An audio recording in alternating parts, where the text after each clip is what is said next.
Welcome guys, in this video I'm doing a review of the LG OLED C9 TV series. The particular version that I have is a 65-inch version. Please note that due to YouTube copyright rules for the rest of this video, I'm not going to play any copyrighted material, otherwise this video would have been removed.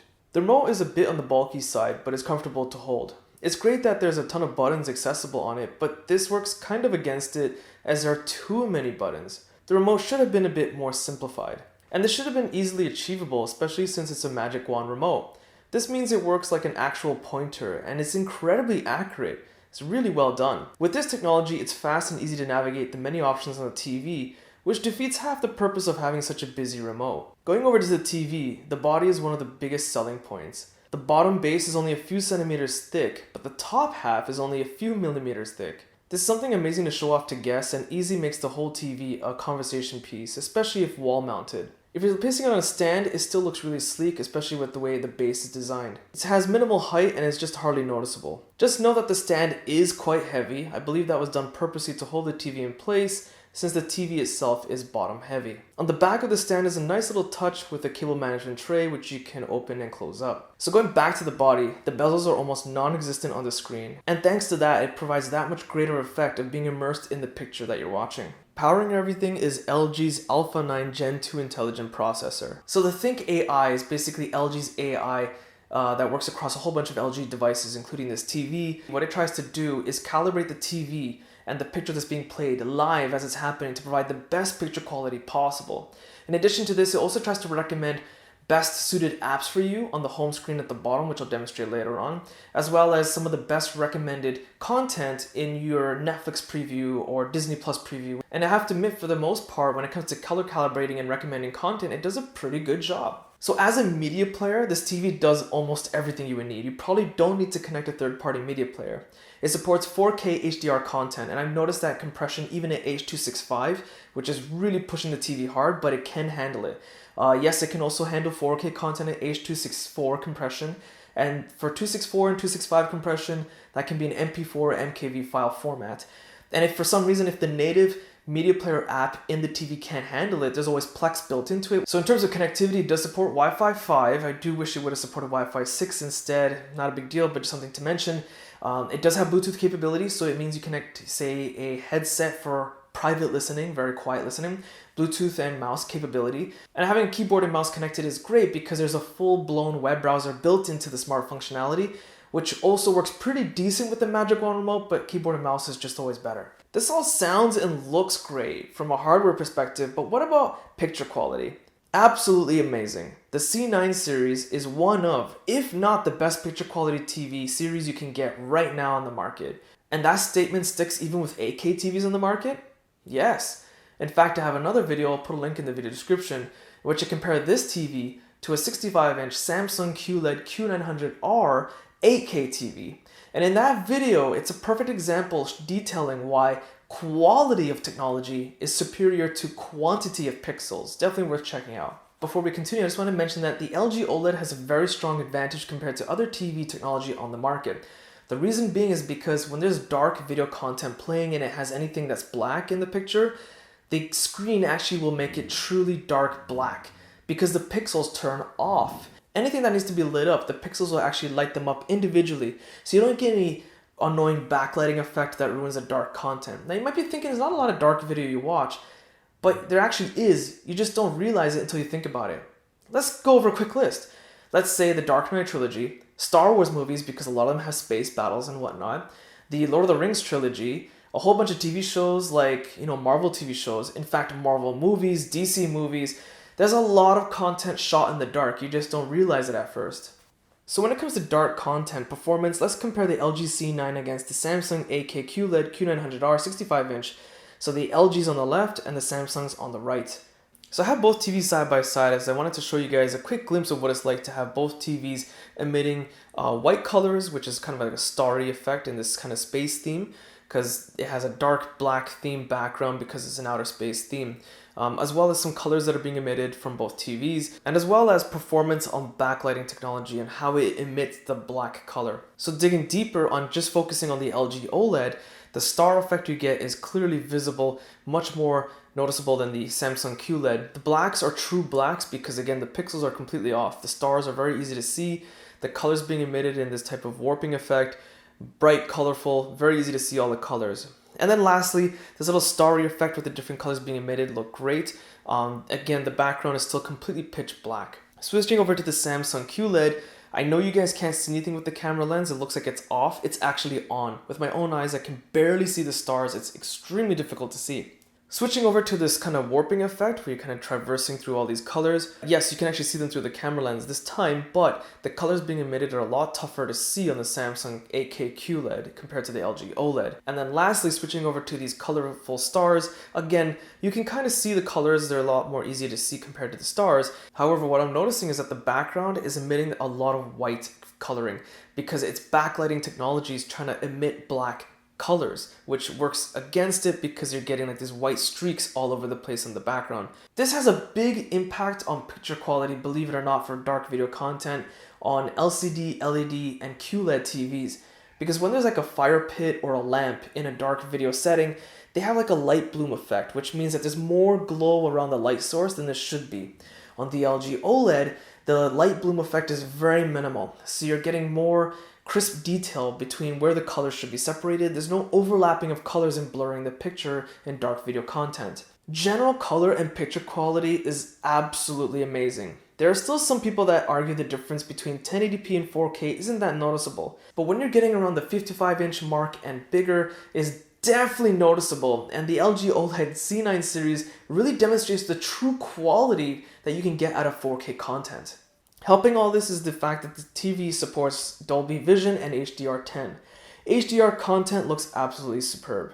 Powering everything at the software level is WebOS, the operating system of the TV itself. The software is developed extremely well as it's a bright, fantastic, fun, easy to use experience and incredibly snappy thanks to the processor built in. Even opening heavy apps like Netflix, it works pretty smooth and fast. You won't really maybe need a third-party media player connected to the TV, as it can handle almost anything you need. And this is due in thanks to all the popular media playing apps available, such as Netflix, Amazon Prime Video, Disney+, Google Play Videos, Hulu Plus, and a lot more. Of course, the app availability will depend on where you live in your region. And since there's a lot of exclusive content made by Netflix and Amazon Prime Video, just as examples, the 4K HDR playback of whatever content is available is absolutely superb. And if that weren't enough, you can download more apps such as Plex, as I demonstrated earlier, by going to the LG Content Store. From here, you can search for a lot more apps that are available. The internal storage of the TV itself has 4 gigs, but available to you is 2 gigs. The other 2 gigs is probably used up by the operating system and whatnot, but 2 gigs availability is more than enough than what you need. So if those media playing apps weren't enough, it actually has some IPTV channels included. This is actually built into the TV and they scan for free, so you don't have to do anything special. It's just free channels you can actually start streaming right off the bat. You can also plug in your USB devices and play content from there if you want to, such as from here. You can play pictures and videos as well as music. Now, one thing I did mention earlier is the Think AI processor. One of the key features that LG advertises is that it helps upscale 720p and 1080p content to 4K. It does just an okay job. It really depends on the footage playing. Sometimes it doesn't do anything at all, I notice. Sometimes it does work well. Some naysayers that don't actually use OLED will claim that OLED handles poorly in bright lighting conditions, which is absurd. Don't take my word for it, just look at how bright my basement is lit up and how the TV still displays quite bright. If you still don't believe me, go to your local TV shop, and if they have an OLED TV there, they're always going to have it in a brightly lit stand. The heavy stand that I mentioned earlier doesn't allow the TV to swivel, but that's okay as the viewing angles are simply amazing. Perhaps the best you'll ever see on any TV. It doesn't seem to matter where you're watching the TV from or what angle, you'll always see the picture clearly. The 120Hz refresh rate works great. Action movies and sports are super smooth, and the TV picks up the slack for the film industry recording in 24 frames a second. Soap opera effect is non-existent. And don't think I'm gonna forget, gamers rejoice. Thanks to the HDMI 2.1 ports, it does support variable refresh rate depending on your console, and in a new recent software update, it now supports NVIDIA G-Sync technology. The speakers are advertised as having 2 20-watt units for a total of 40 watts. Let's take a sound sample at 50% from about 7 feet away. You can use to increase or decrease the volume, but I would touch it by mistake quite often when trying to press a regular button. In addition, as you can tell, the sound performance is absolutely stellar, especially for a TV as thin as this. It's really surprising. While the sound performance from the TV is amazing, for action movies, it was only fitting to have an LG soundbar coupled with this TV, which is the SL9YG. For a soundbar, the power it punches out is astronomical. It really does try to substitute a 5.1 surround sound system, and the bass that comes along with it packs a lot of punch. More details to that product, the link can be found in the video description. From the C9 series, the 65-inch version of the TV which I have consumes a low 139 watts while in use and 0.5 watts while not in use. One of the concerns people have with OLED displays is that it might cause a burn-in effect, but what the TV tries to do to prevent this is place some random animations here or there. If no footage is being played or if content is paused for quite a bit of time, it'll go into like a screensaver type of effect. Another thing to take into consideration is that a lot of cell phones are built with OLED display and people use them for non-stop hours per a day. And of course you do have the time and battery percentage at the top, but they never burn in. The great thing about WebOS is that LG is constantly pushing updates to the TV, and one of those recent updates includes gallery mode. Gallery mode is basically a featurette of different types of themes and displays pictures or some soft motion animation for different types of themes and settings, such as summery themes, winter themes, beach themes. And you do have the option to download more beautiful themes which are provided through TripAdvisor. And as I mentioned earlier, because the bezels are near non-existent, the picture frame that is included with some of the themes makes it look like an actual piece of art. So one of the coolest things about this TV is that you have access to Google Assistant, which is actually built into it straight out of the box. And you can also download an app for Amazon Alexa. So you can actually use either smart assistant with this TV if you want to. So let's demonstrate Google Assistant, which is simply activated by hitting the microphone button on the remote. What is the weather today? In Brampton today, it will be mostly cloudy with a forecasted high of 7 and a low of 2 degrees Celsius. Right. What is pi? Okay, here goes. 3.141592653589793. Open Netflix. Going to Netflix app. Now to activate you have to install the app from the LG Content Store, and all you have to do is press and hold the Prime Video button on the remote. So for example, what is the weather tomorrow? Tomorrow in Mississauga, you'll see lots of clouds, and can expect a high of 7 degrees Celsius and a low of 3 degrees. What's 198 divided by 2? 198 divided by 2 is 99. What is the top news for sports? Here is your sports update. In ice hockey, the Oilers will play tonight at 8 p.m. in Glendale. So thanks to WebOS, you already have the amazing picture quality experience, but then it takes it up a notch with its great interface. And if you want to edit it, you always can.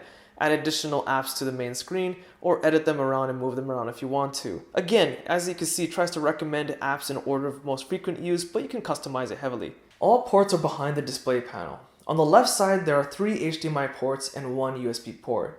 Switching to the back, there's yet another HDMI port, another USB port, composite AV, input mini jack, coaxial for cable, Ethernet, and optical audio output. So let's dig a little deeper when it comes to the ports itself. So all HDMI ports on the device are running HDMI 2.1, which is great because that means that they support dynamic HDR and 4K at 120 Hz refresh rate. Now in HDMI 2, it's still HDMI 2.1, but it also supports eARC technology. So you're getting HDMI 2.1 and eARC on port number 2, which is amazing. Now going over to the USB ports, there's a little bit of a negative point here because all USB ports are USB 2.0. Now for the most part, this won't be a problem. In some very rare cases, it will be though, because if you're trying to get some 4K huge content, very big files playing through the USB ports, it's possible that they might stutter and buffer. So when you're taking TV out of the box, the first thing you do is see the quick start guide. So the quick start guide tells you how to get 2 people to take the TV out of the box and stand it up vertically, so it sits in the styrofoam. Then you take the actual outer layer box and place it horizontally on the floor. Put some styrofoam on top, you take the TV and place it on its screen. So while the TV is supposed to still be sitting flat on its screen, even though the instructions specifically say you have to do it this way, then at this point the instructions say, hey, go to the actual full manual to continue the steps. Which when you do, the full manual says don't ever lay it on the screen, even on styrofoam, no matter what. My suggestion is go with the full manual guide. If you can't find it, you can easily search it on the internet. So before you even open the box, you have it ready on like a PDF to look at. So how do I close off this video with remarks? Go buy this TV. No, seriously, that's pretty much it. You can like, subscribe to this video before you go, then close out this window, go buy it right now. The cons that I'll be listing later on just a little bit are very minute, but they are things I do have to mention. For the most part, a lot of people will just look past them and not mind them at all. This TV has almost everything going for it in almost every aspect. The picture quality is superb, color accuracy is amazing. I'm not just talking about how blacks can get true black like LG advertises the OLED, it does. But when the pixels are on and displaying color, they're superb. And one of the things I didn't get to mention in the video is that one of the videos I was playing with testing the codec support was 4K HDR, H.265 compression, MKV file format. The first and second generation NVIDIA Shield in Plex could just barely handle it. It stuttered quite a bit. This TV plays it just fine, buttery smooth. That's really telling a lot of how powerful the processor is in this TV. So definitely worth checking out. So I hope you guys found this video useful. If you did, be sure to check out my social links in the video description. Hit the like button, it does help. Subscribe, and thanks for watching.